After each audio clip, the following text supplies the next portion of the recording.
नमस्कार प्यारे साथियों, स्वागत है आपका हमारे इस YouTube चैनल के ऊपर, जहां पर आपको हिंदी का बहुत ही अच्छा कंटेंट अवेलेबल करवाया जा रहा है। प्यारे मित्रों, आगामी जो वर्ष की हिंदी विषय से संबंधित जो भी परीक्षाएं होंगी, उन परीक्षाओं में आपको सफलता के लिए हमारे YouTube चैनल को ज्वाइन करना चाहिए और ज्यादा से ज्यादा इसे शेयर करना चाहिए ताकि आपके मित्रों को भी इसका फायदा मिल सके। प्यारे साथियों, हम कल तक पढ़ रहे थे वर्ण के विभाजन और वर्ण के दो प्रकार के विभाजन पढ़ चुके थे हम, जिसमें स्वर वर्ण और व्यंजन वर्णों के बारे में चर्चा की थी। स्वर वर्ण का जो भाग होता है, उस स्वर वर्ण की परिभाषा और उसको किस प्रकार से उसकी मात्रा एवं हम उसके बारे में स्वर वर्णों के जो भेद होते हैं, उन भेदों के बारे में भी अध्ययन कर चुके थे। तो सबसे पहला जो भेद था वो कालमान यानी मात्रा या यूं कह सकते हैं कि उच्चारण में लगने वाले समय के आधार पर हम कल पढ़ चुके हैं। आज प्यारे साथियों हम पढ़ रहे हैं दूसरे नंबर का भेद। दूसरे नंबर का भेद होता है जिह्वा की क्रियाशीलता के आधार पर। प्यारे साथियों, हम जब भी किसी स्वर का उच्चारण करते हैं, स्वर जो भी होता है वो किसी भी भाषा का मूल आधार होता है।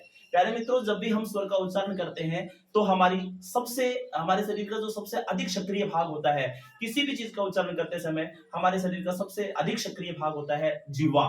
जिह्वा जो होती है, जिह्वा की क्रियाशीलता के बिना, जिह्वा की सक्रियता के बिना हम किसी भी चीज का उच्चारण नहीं कर सकते हैं। यानी कहने का मतलब सबसे ज्यादा सक्रिय हमारी जिह्वा होती है और जिह्वा की सक्रियता के आधार पर, जिह्वा की क्रियाशीलता के आधार पर हमने स्वरों को तीन भागों में विभाजित किया है। प्यारे साथियों, आपने देखा होगा जब भी हम किसी मार्ग पर चलते हैं तो उस मार्ग के तीन हिस्से होते हैं। सबसे पहले होता है आगे ही आगे वाला हिस्सा। प्यारे साथियों, जहां से हम शुरू होते हैं वह आगे वाला हिस्सा जो होता है वह हमेशा अग्रभाग कहलाता है। क्या कहलाता है प्यारे साथियों? वह हमेशा अग्रभाग कहलाता है। और बीच वाला जो स्वर होता है, उस बीच वाले स्वर को हम हमेशा मध्य भाग कहते हैं, मध्य भाग कहा करते हैं। और जो अंतिम छोर होता है उसे हम पश्च भाग कहा करते हैं, यानी पीछे ही पीछे वाला भाग। अग्र यानी कि आगे आगे वाला भाग, बीच में जो भाग होता है उसे मध्य भाग कहते हैं और अंतिम जो छोर होता है, पीछे ही पीछे वाला जो हिस्सा होता है, हम उसे पश्च भाग कहा करते हैं। जैसे कि यह मार्कर है,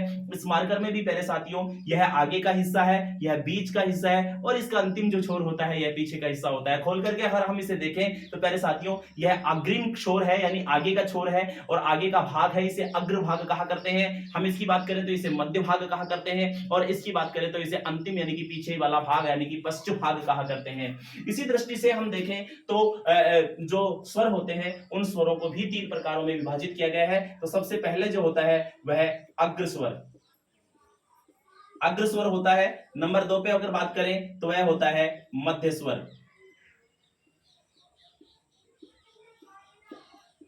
और तीसरे नंबर पर हमने बताया आपको जो अंतिम छोर होता है, पीछे वाला भाग होता है, उसे बोलते हैं पश्च स्वर। प्यारे साथियों, जो पश्च स्वर होता है वह पीछे के हिस्से से उच्चारित होता है। यानी कहने का मतलब हमारी जीभ का जो हिस्सा होता है, उस जीभ के आगे, जीभ का जो आगे का हिस्सा होता है, जब हम किसी स्वर का उच्चारण करें और उच्चारण करते समय हमारी जीभ का आगे का हिस्सा, अग्रिम छोर अगर ज्यादा सक्रिय रहता है, यानी कहने का मतलब आगे वाला हिस्सा किसी स्वर तंत्रिका स्पर्श करता है, तो हम उसे कहते हैं अग्रस्वर, अग्रस्वर कहा करते हैं। और उसके बाद में बात करते हैं मध्यस्वर। मध्यस्वर कहने का मतलब प्यारे साथियों, जब भी हम किसी स्वर का उच्चारण करते हैं और उच्चारण करते समय यदि हम हमारे जो जीभ होती है, उस जीभ का जो बीच वाला हिस्सा सक्रिय होता है तो उसे कहते हैं मध्य स्वर। और यदि मान लीजिए यदि वह हमारे किसी भी स्वर का उच्चारण करते समय हमारी जीभ का अंतिम यानी पीछे पीछे वाला भाग सक्रिय रहता है तो हम उसे कहते हैं पश्च स्वर। प्यारे मित्रों, देखिए हम बात करते हैं अग्र, अग्र यानी आगे का हिस्सा। जब भी हम किसी स्वर का उच्चारण करते हैं तो हमारा आगे का जो, यूं कह सकते हैं हम, जैसे कि हम लीजिए 11 स्वरों के बारे में अध्ययन करते हैं तो सबसे पहले हम बात करते हैं ए।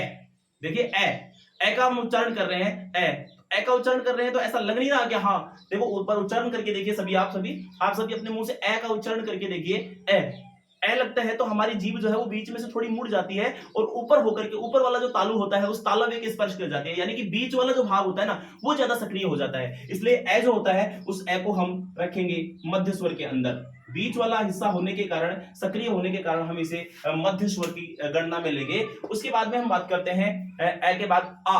प्यारे साथियों देखिए आ का जब उच्चारण करते हैं तो आ कहीं ना कहीं हमारे पीछे वाले हिस्से से भी थोड़ा नीचे चला जाता है, यानी कि जीभ का जो कंठ होता है उस कंठ के पास में जो हमारी जो अली जिह्वा का भाग होता है, उस अली जिह्वा से थोड़ा सा ऊपर जाकर के हमारे यहाँ पर कंपन उत्पन्न होता है। यानी आ बोलते समय हमारी जीभ का पीछे वाला हिस्सा सक्रिय होने के कारण हम इसे पश्च स्वर कहा करेंगे, पश्च स्वर कहा करेंगे। उसके बाद में हम बात करते हैं ई।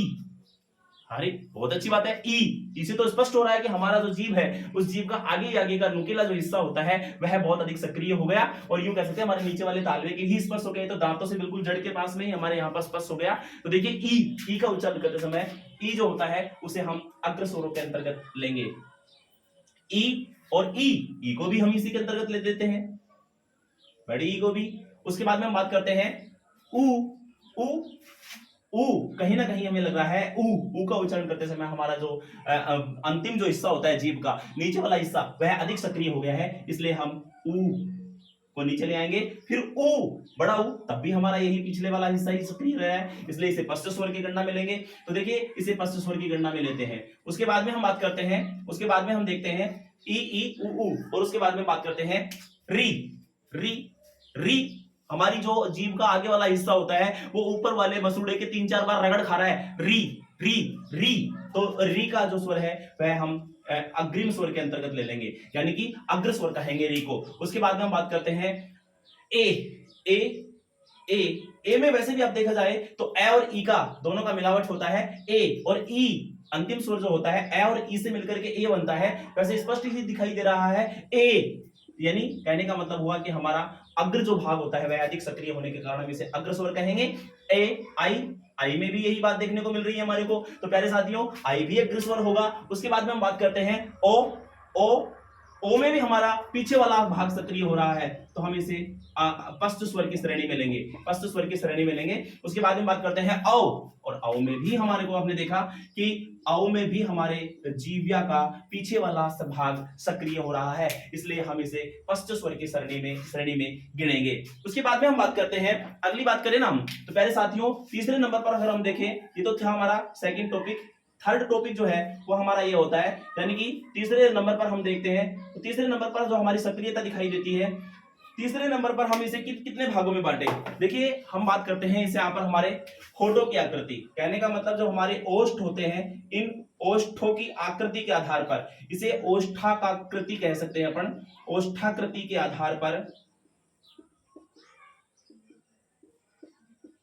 ओष्ठाकृति के आधार पर भी स्वरों का विभाजन किया जाता है। तो प्यारे साथियों जब भी हम स्वरों का उच्चारण करते हैं और उच्चारण करते समय हमारे जो होठ होते हैं ना, उन होठों का आकार किस प्रकार का हो जाता है उसके आधार पर भी हम स्वरों का विभाजन करते हैं, और इस प्रकार से स्वरों का 2 प्रकार का विभाजन किया गया है। प्यारे साथियों सबसे पहले हम देखते हैं जब हम किसी हमारे स्वर का उच्चारण करते हैं तो हमारे जो होठ होते हैं ना उनका आकार किस किस प्रकार का हो सकता है।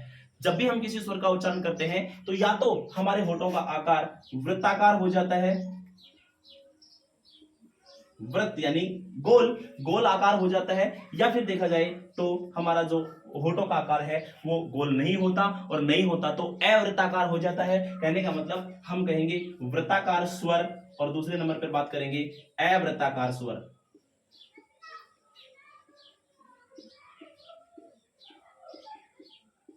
अवृत्ताकार स्वर। प्यारे साथियों वृत्ताकार स्वर यानी कहने का मतलब जिन स्वरों का उच्चारण करते समय, जिन स्वरों का अपन उच्चारण कर रहे हैं और उच्चारण करते समय हमारे जो होठ हैं उनका आकार गोल गोल हो जाए। वृत्त से स्पष्ट होता है, वृत्त यानी गोल, होठों का जो आकार है वह हमारा गोल हो जाए, गोल गोल हो जाए, उसे कहते हैं वृत्ताकार। क्या कहते हैं प्यारे साथियों? वृत्ताकार कहते हैं। तो गोल गोल हमारे होठों का जो आकार हो जाएगा तो ऐसी स्थिति में हम उसे कहेंगे वृत्ताकार स्वर। जैसे कि प्यारे साथियों अपन उच्चारण करते हैं ए, तो ए में तो हमारे होठों का आकार गोल नहीं हो रहा है, तो नहीं हो रहा है तो हम इसे अवृत्ताकार में ले लेंगे। ए आ में भी नहीं हो रहा है इसलिए हम इसे भी ले लेंगे। ई में भी नहीं हो रहा है तो हम इसे भी ले लेंगे। ई दीर्घ ई की बात करें, दीर्घ ई इसमें भी नहीं हो रहा है। ऊ होठों का आकार एकदम होठ थोड़े सा आगे निकल जाते हैं और आकार जो है वो गोल हो जाता है। ऊ और ऊ तो दोनों में हमारा यहां पर क्या होगा, ये वृत्ताकार स्वर कहलाएंगे, वृत्ताकार स्वर कहलाएंगे। उसके बाद में अगर हम बात करें तो प्यारे साथियों वृत्ताकार स्वर कहलाएंगे। उसके बाद में अगर हम बात करें तो देखते हैं री के समय में भी हमारे आकार होठों का आकार नहीं होता है तो री को अपने यहां रखेंगे। उसके बाद में बात करेंगे री के बाद में ए में भी नहीं होता है तो ए को भी हम यही रखेंगे। ए आई इसमें भी नहीं हो रहा है। तो इस प्रकार से जो 7 स्वर होते हैं, 7 स्वर हमारे अवृत्ताकार स्वर कहलाएंगे होठों की आकृति के आधार पर। और अगर देखा जाए तो 4 स्वर बच गए क्या, ओ और औ। दोनों ही दृष्टियों में हम देख रहे हैं कि हमारे होठा का जो आकार है वह क्या होता जा रहा है, गोल होता जा रहा है। तो गोल होता जा रहा है। तो प्यारे साथियों एक बार फिर से मैं बता देता हूं आपको, दोनों चीजों को एक बार पुनः अपन देख लेते हैं कि जीव्या की क्रियाशीलता के आधार पर देखा जाए, जीव की क्रियाशीलता, जीव की जो सक्रियता होती है उस सक्रियता के आधार पर स्वर जो होते हैं उनको 3 भागों में विभाजित किया जाता है, अग्र स्वर, मध्य स्वर, पश्च स्वर। अग्र स्वर ई, री और ए और आई, उसके बाद में ए, यानी इस तरह से अगर आप याद नहीं कर सकते तो याद करने का एक छोटा सा ट्रिक मैं आपको बता देता हूं। देखिए अगर हम चाहें तो मध्य, सबसे जो छोटे वाला होता है उस छोटे वाले को मध्य में रखते हैं, छोटे वाले को हम बीच में रखेंगे, तो इस प्रकार से ए जो है वह हमारा मध्य स्वर कहलाएगा। उसके बाद में हम क्या करेंगे, एक आ जो है उस आ को अपने यहां ले आएंगे, नीचे ले आएंगे आ। उसके बाद में ई, यानी एक जोड़ा ऊपर ले जाओ, फिर एक जोड़ा नीचे, फिर एक ऊपर, फिर एक जोड़ा नीचे, फिर एक जोड़ा ऊपर। इस तरह से भी अगर हम चाहें तो कर सकते हैं। यानी कि ए के बाद में अपने आ को नीचे ले आए, फिर ई ऊपर ले गए, ऊ नीचे ले आए, फिर री को ऊपर ले गए, फिर उसके बाद में ए आई इनको भी अपन ऊपर ले गए, और ओ और औ इनको भी नीचे ले गए। दूसरी तरीका इसमें यह भी बताया जाता है कि यदि आप इस तरीके से भी नहीं पढ़ सकते हैं तो याद रखने का एक तरीका अपन देख सकते हैं इसमें, जिस भी स्वर का उच्चारण करते समय इसके अलावा 3 के जैसी आकृति बनती है, ए के अलावा 3 के जैसी आकृति बनती है, 3 के जैसी आकृति बनती है, तो वह स्वर जो है वह कहलाएगा पश्च स्वर, और बाकी मध्य स्वर ए होगा, बाकी ई, री, ए, आई यह अग्र स्वर होगा। उसके बाद में हमने पढ़ा था ओष्ठाकृति के आधार पर स्वरों की संख्या। ओष्ठाकृति के आधार पर स्वरों की संख्या तो 11 ही होगी, लेकिन स्वरों का जो भाग होगा, विभाजन होगा, वह 2 भागों से होगा, वृत्ताकार स्वर, अवृत्ताकार स्वर। और देखिए प्यारे साथियों मैं आपको एक बार पुनः बता देता हूं, हो सकता है कि हमारे चैनल के ऊपर आपको इस प्रकार से कोई टेक्नोलॉजी जैसा डिजिटल बोर्ड आदि सब नहीं मिल रहा हो, लेकिन कंटेंट का हम वादा करते हैं कि जो कंटेंट हम दे रहे हैं, जो बहुत ही अच्छी किताबों से निकाल करके हम आपको ये दे रहे हैं। तो पहले साथियों हिंदी व्याकरण का इस प्रकार का कंटेंट आपको कहीं और देखने को नहीं मिलेगा, ज्यादा से ज्यादा आप इसे पढ़िए। हो सकता है कि मैं डिजिटल बोर्ड जैसी सुविधाएं आपको नहीं दे पा रहे हैं हम हमारे चैनल से, लेकिन फिर भी मैं आपसे वादा कर रहा हूं कि जो आपको दिया जा रहा है ये ऑथेंटिक किताबों से, डॉक्टर राघव प्रकाश के साथ साथ में हम बात करते हैं डॉक्टर मनोज मिश्रा के अलावा अगर हम बात करें तो डॉक्टर कामता प्रसाद गुरु, और इसके अलावा अशोक इंद्राशोक आदि कक्षा 9 से 12 तक की जो एनसीईआरटी की जो व्याकरण है, ऐसी व्याकरणों से निकाल करके और हम यहाँ पर कंटेंट आपके लिए बनाते हैं। तो पहले साथियों एक बार पुनः आपसे हाथ जोड़ करके निवेदन है कि आप ज्यादा से ज्यादा संख्या में हमारे इस यूट्यूब चैनल को सब्सक्राइब करवाइए। यूट्यूब चैनल का नाम है कवि राजेंद्र राज तरुण। यह हिंदी और इंग्लिश दोनों में लिखने पर आपको देखने को मिलेगा, कवि राजेंद्र राज तरुण। प्यारे साथियों आप थोड़ी सी सहायता कीजिए और देखते हैं, फिर उसके बाद में आपको बहुत ही अच्छा कंटेंट यहां पर अवेलेबल करवाया जाएगा। इसके बाद में तीसरा जो भेद होता है, तो इस प्रकार से हमने पढ़ा अब तक 3 आधारों पर हम स्वरों का विभाजन कर चुके हैं। तो प्यारे साथियों अब बात करते हैं चौथे आधार पर स्वर का विभाजन। चौथा आधार जो होता है वह होता है मुख के, हमारा जो मुख होता है उस मुख के खुले होने एवं मुख के बंद होने के आधार पर, मुख के खुले होने एवं मुख के बंद होने के आधार पर, मतलब कई किताबों में इसे अलग अलग तरीके से देखा जाता है। पहले साथियों मैं थोड़ा सा आपको एक बार बता दूं, तो मुख का जो खुला होने की स्थिति होती है, तो यानी कहने का मतलब हमारी जो मुख की आकृति होती है, हमारे मुख की आकृति के आधार पर हम बात कर सकते हैं। दूसरे तरीके से अगर हम देखें इसको, तो हमारी जो मुख की आकृति होती है उस मुखाकृति के आधार पर भी हम देख सकते हैं। बात वही आ गई, मुखाकृति कह दो यानी कि मुख के खुले होना और मुख बंद होना, या मुख की स्थिति कह दो, मुख की स्थिति के आधार पर भी हम इसको देखते हैं। कुछ लोगों ने इसे तालु की स्थिति के आधार पर भी देखा है, क्योंकि हमारे तालु का इसमें अधिक महत्व है, इसलिए तालु की स्थिति के आधार पर भी इन व्यंजनों का इन स्वरों का विभाजन पढ़ा जाता है, स्थिति के आधार पर। प्यारे साथियों बहुत ही अच्छा कंटेंट हम आपको उपलब्ध करवा रहे हैं, और ये जो मुख के खुले होने या बंद होने की जो स्थिति होती है, उसी स्थिति के आधार पर हम हमारे मुख की जो स्थिति होती है, मैं आपको थोड़ा सा बता दूं। प्यारे साथियों जो हमारा मुख होता है उस मुख को हम कुछ भागों में विभाजित करते हैं। यह हमारा मुख होता है। तो पहले साथियों मान लीजिए कि हमारा जो मुख है, इस मुख की जो यह स्थिति है, इस मुख की जो यह स्थिति है, यह हमें बताती है, यह हमारा जो मुख है, इस मुख की जो स्थिति है, यहाँ से हमारी जिह्वा का निकल रही है, यहाँ से जो अली जिह्वा होती है, यह अली जिह्वा होती है। पहले साथियों, ये जो मुख होता है इसके खुले या फिर बंद होने के आधार पर, यानी कि हमारा मुख जो है अधिक से अधिक कब खुलता है। पहले साथियों, हम ये जानने की कोशिश करेंगे, जब भी हमारा मुख जो है वो जब किसी स्वर का उच्चारण करने में अधिक खुल जाता है, यानी कि ज्यादा खुल जाता है, हम कह सकते हैं कि हमारे मुख का जो आकार है वो जब ज्यादा खुल जाता है किसी स्वर का उच्चारण करने में, तो उस स्थिति को कहा करते हैं बंद की स्थिति, मुख के बंद होने की स्थिति। और बंद होने की स्थिति को शुद्ध हिंदी में बोला करते हैं संवृत। मुख की बंद होने की जो स्थिति होती है, उससे बंद होने की स्थिति में, यानी कि कहने का मतलब हमारा जो मुख है वो बिल्कुल बंद हो रहा है, थोड़ा बहुत हल्का सा खुला हुआ हो, ऐसी स्थिति में अपन बोलते हैं, ऐसी स्थिति को संवृत कहते हैं। और संवृत जो स्थिति होती है, ऐसे उच्चारण होने के कारण ऐसे स्वरों को संवृत स्वर कहा करते हैं। क्या कहा करते हैं? संवृत स्वर कहा करते हैं। संवृत स्वर का मतलब हो गया मुख के बंद होने की स्थिति, मुख के बंद होने की स्थिति, बंद होने की स्थिति। प्यारे साथियों, इसके बाद में हम बात करते हैं मुख के बंद होने की स्थिति।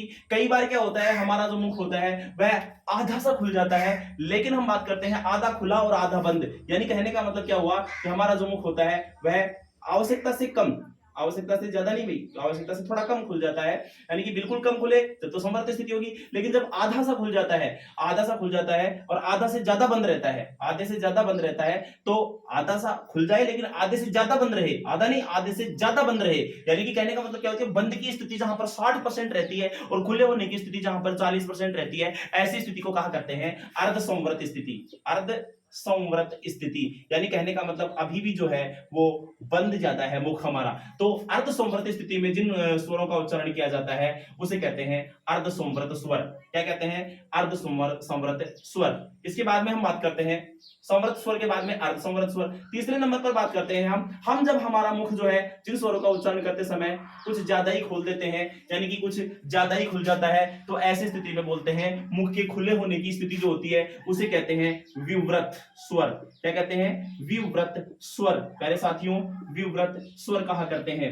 विव्रत यानी कहने का मतलब हमारे मुख का जो आकार है वो वृत्त की तरह से थोड़ा गोल गोल खुलते हुए ज्यादा खुल जाए, गोल होते हुए ज्यादा खुल जाए, उसे कहते हैं विव्रत स्वर। उसके बाद में बात करते हैं यहाँ पर चौथे नंबर पर हम बात करेंगे।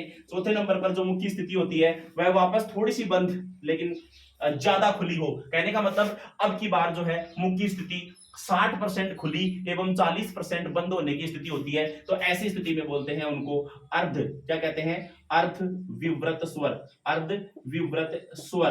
तो इस प्रकार से हमारे सामने ये चार स्थितियां बन जाती हैं, चार स्थितियां बंद हो जाती हैं। तो मुख की जो ये खुले होने की स्थिति होती है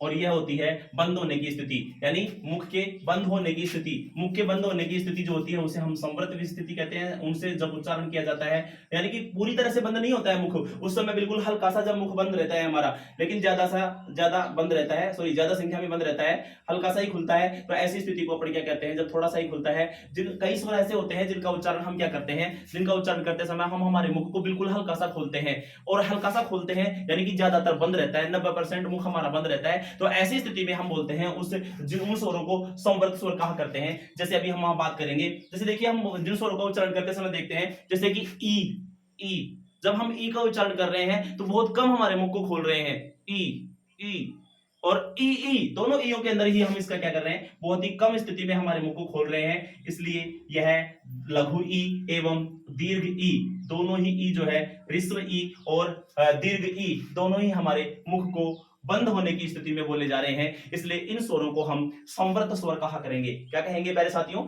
संवृत स्वर कहा करेंगे। जैसे कि इसी स्थिति में हम देखें ऊ और ऊ का उच्चारण करते समय भी हमने मुख को ज्यादा नहीं खोला है, यानी कि हमने मुख को हमारे को केवल 10% से भी कम मात्रा में खोला है। ऊ, यानी यह भी हमारे मुख के बंद होने की स्थिति जैसा ही है, और बंद होने की स्थिति जैसे मुख से हम जब जिन स्वरों का उच्चारण करते हैं तो उन स्वरों को प्यारे साथियों कहा करते हैं संवृत स्वर। क्या कहा करते हैं? संवृत स्वर। तो इस प्रकार से हम इसे भी क्या कहेंगे? ऊ और ऊ, इसे भी हम संवृत स्वर ही कहा करेंगे। पहले साथियों नेक्स्ट अगर हम बात करें इससे आगे, तो इसके बाद में बात आती है री की। क्या आती है? री की। तो पहले साथियों देखिए री का उच्चारण करके देखिए, री री का उच्चारण करते समय भी हम चाहे दांतों को आपस में स्पर्श करके और फिर होठों को हल्का सा हिला करके ही री को उच्चारण कर सकते हैं। यानी कहने का मतलब हमारा मुख जो है वो री का उच्चारण करते समय भी बहुत कम खुलता है, यानी कि 90% हमारा मुख बंद रहता है, 10% से भी कम स्थिति में खुलता है। ऐसी स्थिति में भी हमारी जो मुख के बंद होने की स्थिति होती है संवृत स्वर का ही उच्चारण करती है। यानी कहने का मतलब यह हुआ कि री जो है यह भी हमारा संवृत स्वर की गणना में ही लिया जाएगा। उसके बाद में हम बात करते हैं विव्रत स्वर की, यानी कि जब हमारे मुख का उच्चारण करते समय हमारा मुख पूरा का पूरा खुलता हो, पूरा का पूरा खुलता हो, तो ऐसी स्थिति होती है, उसको बोलते हैं विव्रत स्वर। देखिए जैसे और कोई भी स्वर हो सकता है, लेकिन एकमात्र ऐसा स्वर होता है जिसका उच्चारण करते समय हमारा मुख जो है वो बहुत ज्यादा खुल जाता है, जैसे कि आ। और आ का उच्चारण करते समय हमारा मुख जो है वो बहुत ज्यादा खुल जाता है, इसलिए हम इसे कहेंगे आ जो स्वर होता है इसे हम कहा करते हैं विव्रत स्वर। प्यारे साथियों क्या कहा करते हैं? विव्रत स्वर कहा करते हैं। विव्रत स्वर के बाद में हम गणना करते हैं। अब देखिए हमारे पास में दोनों स्थितियां आ गई हैं, संवृत और विव्रत स्वर स्थितियां दोनों आ गई हैं। अब बात करते हैं अर्ध संवृत और अर्ध विव्रत की। देखिए एक बात तो आपको समझ में आ रही होगी, अर्ध संवृत और अर्ध विव्रत यानी आधा मुख जब इसमें खुला हुआ हो तो ये तो 100% सही है, जब आधा मुख खुला होगा तो आधा बंद भी होगा। लेकिन जब मुख कम खुल करके आधे से ज्यादा बंद रहे, आधे से ज्यादा बंद रहे, तो जहां पर संवृत का वोट ज्यादा रहेगा, संवृत का बहुमत ज्यादा रहेगा, यानी कहने का मतलब क्या हुआ, संवृत की आकृति या संवृत की स्थिति जो है आधे से थोड़ी ज्यादा रहे, यानी मुख जो है वो केवल 50%, आधा आधा का मतलब 50% हो गया, 50% नहीं 60% खुला हुआ हो, सॉरी 60% बंद हो और 40% ही खुला हुआ हो, तो वहां पर अर्ध संवृत होगा। और विव्रत की स्थिति ठीक इसके विपरीत होगी, ठीक इसके विलोम में होगी। कहने का मतलब जो है वो जब मुख आधा आधा आधे से ज्यादा खुला हुआ हो, आधे से ज्यादा खुला हुआ हो और आधे से कम बंद हो, यानी कि 40% मुख जब बंद होगा और 60% जब खुला हुआ होगा, तो वहां पर होगा अर्ध विव्रत स्थिति होगी। और ज्यादा स्थिति जहां पर बंद होने की रहेगी वहां पर अर्ध संवृत वाली होगी।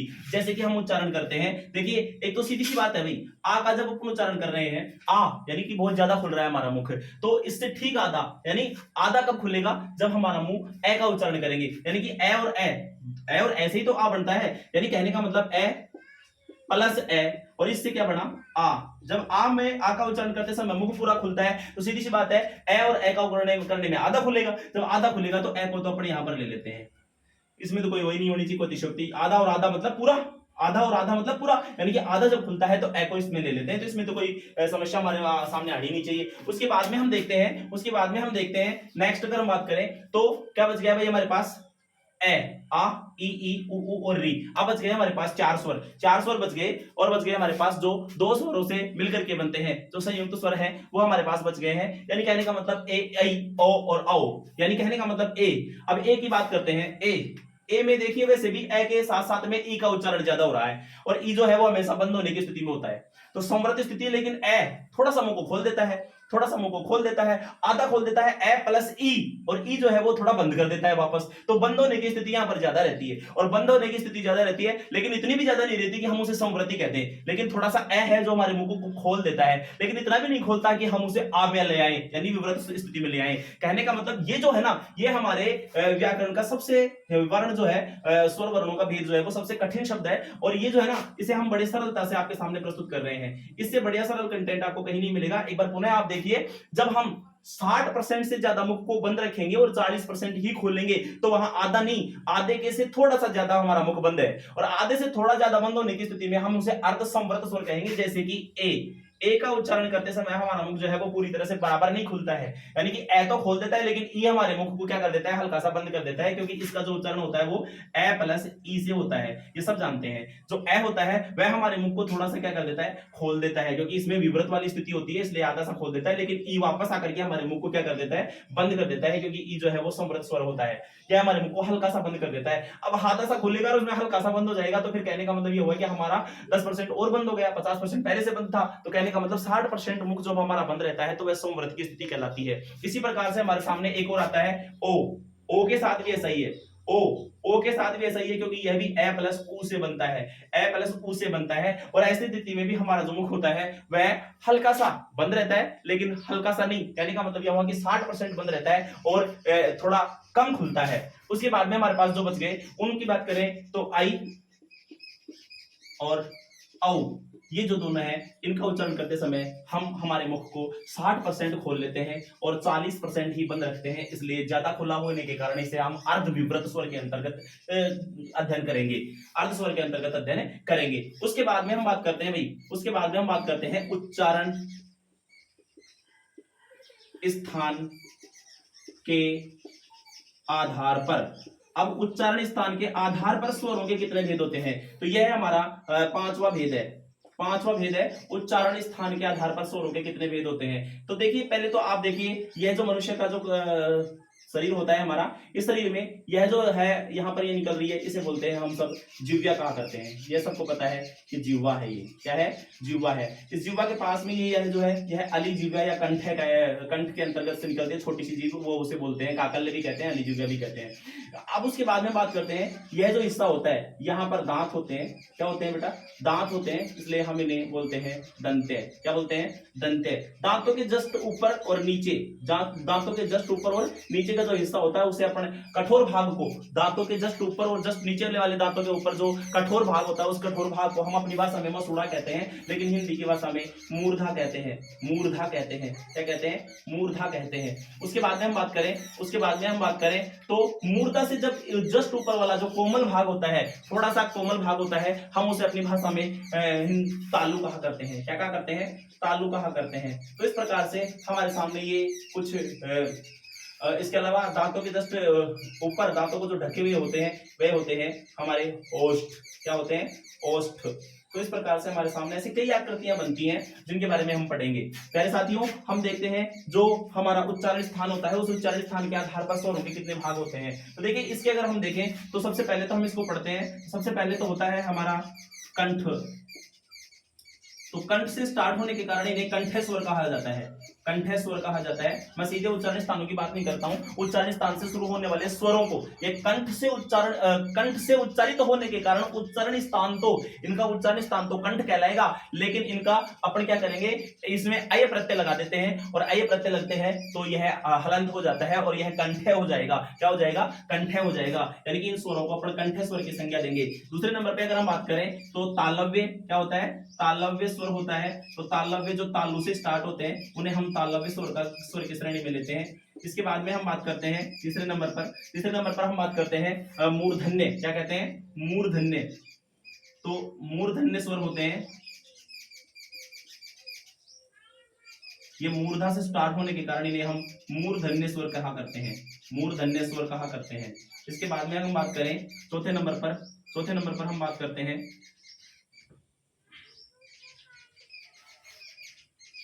ओष्ठ स्वर। क्या होता है, ओष्ठ से शुरू होने के कारण हम इन्हें ओष्ठ स्वर कहा करते हैं। इसके अलावा अगर हम बात करें तो पांचवें नंबर पर हम बात करते हैं, पांचवा कंटेंट जो होता है हमारा वह पांचवा कंटेंट है, पांचवा जो भाग है वह पांचवा भाग होता है ओष्ठ के बाद में हम बात करते हैं। यह कंठ प्लस तालव्य से बनता है, इसलिए इसको कंठ तालव्य स्वर कहा करते हैं। कंठ तालव्य स्वर कौन कौन से होते हैं अभी हम देखेंगे। और छठे नंबर पर हम बात करते हैं, यह हमारा कंठ और ओष्ठ से शुरू होता है, इसलिए हम इन्हें कंठोष्ठ स्वर कहा करते हैं, कंठोष्ठ स्वर कहा करते हैं, कंठोष्ठ स्वर कहा करते हैं। एक मिनट में देखता हूँ थोड़ा सा नीचे अगर आपको दिख रहा है कि नहीं दिख रहा है, थोड़ा सा ध्यान दीजिए एक बार। दिख रहा है तो ठीक है। कंठस्वर हम बात करते हैं, कंठस्वर की अगर हम बात करें तो कंठ जो स्वर होता है ये कंठस्वर, इसके अंदर हम बात करते हैं ए और आ की। पहले साथियों ए और आ का उच्चारण जो है वो हमेशा हमारे कंठ से होता है, इस वजह से इनको कंठेश्वर कहा करते हैं। कंठेश्वर की श्रेणी में दो स्वर आते हैं। उसके बाद में हम बात करें तालव्य स्वर, जिनका उच्चारण करते समय हमारी जीभ जो है वो तालव्य की स्पर्श कर जाती है। जो तालवा होता है हमारे जीभ के जो दांत होते हैं, दांतों के जस्ट ऊपर का कठोर भाग हमारी मसूड़ा या मूर्धन्य कहलाता है। मूर्धा के जस्ट ऊपर वाला जो कोमल भाग होता है उसे हम तालव्य कहते हैं, कि जिनका उच्चारण करते समय हमारी जीभ जो है वो तालव्य की स्पर्श कर जाती है, तो हम उन्हें तालु कहते हैं, तालव्य स्वर कहते हैं। और तालव्य स्वर होते हैं ई और दीर्घ ई, ऋस्व ई और दीर्घ ई। उसके बाद में हम बात करते हैं मूर्धन्य स्वर। मूर्धन्य स्वर प्यारे साथियों, मूर्धन्य जो स्वर होते हैं, मूर्धन्य स्वर होते हैं उनको कहते हैं मूर्धा। यानी कि मूर्धा का जब उच्चारण करते हैं तो मूर्धा को स्पर्श करता है और मूर्धा को केवल एक ही स्वर स्पर्श करता है, वह होता है री। क्या होता है, री। और देखिए मूर्धा यानी हमारे मसूड़े होते हैं, मसूड़े। उसके बाद में बात करते हैं, देखो मूर्धा, मूर्धन्य स्वर री। री का जब उच्चारण करते हैं, री का उच्चारण करते समय हमारी जो जीभ का आगे वाला हिस्सा होता है वह हमारे मसूड़े पर ऊपर वाले वो मसूड़े पर 3-4 बार रगड़ खाता है, इसलिए ज्यादा सक्रिय हो गया मूर्धन्य, इसलिए हम री को मूर्धन्य स्वर कहेंगे। ओष्ठ स्वर की अगर हम बात करें तो जब हमारे होठ ज्यादा सक्रिय हो जाते हैं और होठ सक्रिय होते हैं ऊ और दीर्घ ऊ का उच्चारण करते समय, ऊ और दीर्घ ऊ का उच्चारण करते समय। और देखिए कई बार क्या होता है कि हमारे कंठ तालव्य की हम बात करें, कंठ तालव्य में जब ए और आई, इसके अंदर हमारे कंठ यानी कि ए और आ और ई और ई दोनों सक्रिय हो जाते हैं, इसलिए कंठ तालव्य कहेंगे। इन्हें क्या कहेंगे? कंठ तालव्य कहेंगे। और कंठ तालव्य के बाद में अपन बात करते हैं कंठ और ओष्ठ दोनों जब सक्रिय हो जाएं तो वह होता है कंठोष्ठ, और कंठोष्ठ होते हैं ओ और औ, यह दोनों होते हैं। तो इस प्रकार से तुम्हारे सामने ये है। अब एक बार पुनः मैं आपको थोड़ा सा रिवीजन कर देता हूं। प्यारे साथियों, सबसे बढ़िया टॉपिक है हमारा मुख के खुले होने या बंद होने की स्थिति के आधार पर, या कह सकते हैं अपन मुखाकृति के आधार पर, तालों की स्थिति के आधार पर स्वरों के भेद। यह जो है वो थोड़ा सा हार्ड टॉपिक है, लेकिन फिर भी मैंने जितना सरलता से मैं समझा सकता था उतना सरलता से समझाने का प्रयास किया है। प्यारे साथियों, यह जो है हमारे व्याकरण का सबसे हार्ड टॉपिक है, और यह टॉपिक जो है ना, इसमें यहाँ से कोई ना कोई प्रश्न किसी न किसी कंपटीशन टेस्ट में अवश्य बनता है, इसलिए इसको यह फर्स्ट ग्रेड हम बात करें तो देखिए मैं आपको बता देता हूं, फर्स्ट ग्रेड, सेकंड ग्रेड, पटवारी, थर्ड ग्रेड, इसके अलावा आरएएस मैन, कॉलेज लेक्चरर,